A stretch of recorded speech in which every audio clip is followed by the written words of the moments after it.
જય શ્રી કૃષ્ણ. ભગવદ્ ગીતાનું જે જ્ઞાન છે તે અમૃતથી ભરેલું છે. આ કળિયુગમાં જે આ જ્ઞાન મેળવશે એની બધી સમસ્યાઓ દૂર થઈ જશે. આ ગીતાનું જ્ઞાન મનુષ્યના જીવનમાં એક નવી જાન આપે છે. તો એક વાત યાદ રાખજો કે જે મનુષ્ય આ વાતોને ધ્યાનથી સાંભળશે અને આ વિડીયોને છેલ્લે સુધી જોશે તેની દરેક સમસ્યાઓનો ઉકેલ મળી જ જશે. તો ચાલો વિડીયો શરૂ કરીએ.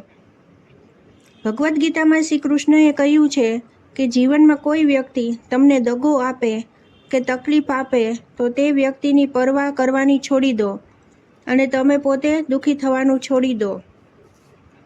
આ દુનિયામાં હકીકતમાં લોકો એવા નથી હોતા જેવા તમે એને સમજી લો છો. અહીંયા લોકો ડબલ ફેસવાળું કામ કરે છે. લોકો પોતાને સારા બતાવવા માટે કોશિશ કરે છે, પણ આ કળિયુગમાં સારું બનવા માટેની કોશિશ કોઈ જ કરતું નથી.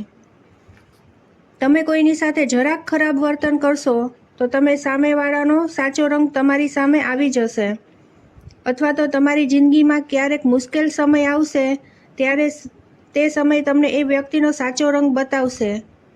એટલા માટે આ વાત હંમેશા યાદ રાખવી કે ક્યારેય કોઈ પર જલ્દી વિશ્વાસ ન કરવો જોઈએ અને કોઈની સાથે જરૂરતથી વધારે આશા ન રાખવી જોઈએ, કારણ કે પછી બધી આશાઓ તૂટી જાય છે.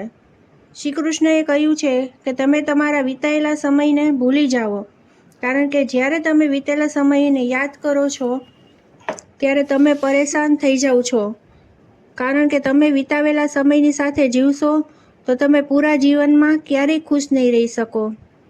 જે સમજદાર વ્યક્તિ છે તે વિતેલા સમયને ભૂલી જાય છે.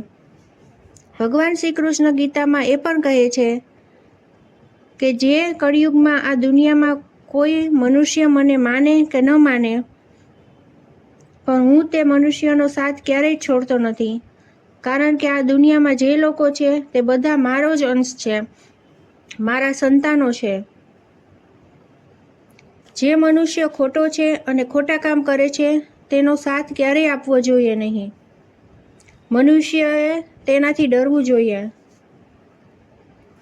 પ્રેમ એવી વ્યક્તિને કરો કે જેમને પ્રેમને લાયક હોય. જે વ્યક્તિને તમારા પ્રેમની કદર જ ન હોય તેવા વ્યક્તિથી જેટલા દૂર રહેશો તેટલું સારું છે. ભગવદ્ ગીતામાં બતાવાયું છે કે જે વ્યક્તિ બીજાને દુઃખ આપે છે, તેમની સાથે કપટ કરે છે, તે વ્યક્તિનો અંત બહુ જ ખરાબ આવે છે, કારણ કે દુર્યોધને પાંડવોને જીવનભર દુઃખ આપ્યું અને તેમની સાથે કપટ કર્યું. દર વખતે તેમને દગો દીધો, તેથી દુર્યોધનની મૃત્યુ પણ એક કપટથી થઈ.